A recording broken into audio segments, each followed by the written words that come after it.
So let's move on. As I mentioned in the introduction, when lawmakers return in a little over a week, it's going to be a race to prevent a government shutdown.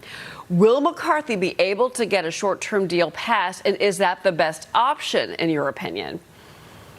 Well, I think a continuing resolution is certainly an option on the table, and it may be even the best one. But what the American people really are focused on is this out-of-control spending. And if we're going to curtail that, we need to be serious about it. So even things like a temporary continuing resolution need to have some guardrails in them. We can't continue to prop up the administrative state. We can't continue to ignore, crisis at the border. And so the larger spending packages that come up, the appropriations process that will be after the continuing resolution, those are critically important. But in my mind, the continuing resolution is a vehicle to get some wins for the American people that they expect us to deliver on. And so we'll see what happens, but I'm at least right now optimistic. Well, I mean, do you and your colleagues, I just want to kind of remind everybody about the ratings agencies and these downgrades. I mean, it is the U.S. credit rating that has come under fire.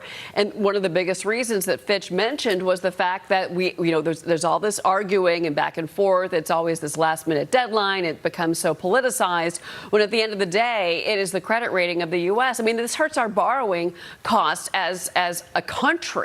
And that's a very real threat. Is that at least in your memory or in your colleagues' recent memory as we go into this new fiscal fight?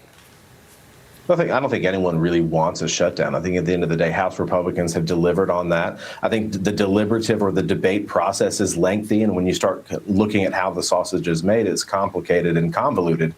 But at the end of the day, we can't keep borrowing at the same rate and mortgaging our future, our children's future. We have to get this under control. And so I'm encouraged by the dialogue that is happening right now. I'm optimistic that things can get done. But what is unacceptable is the status quo of 30, 40, 50 years of Washington spending. That's got to stop. And we need to start getting our fiscal house in order.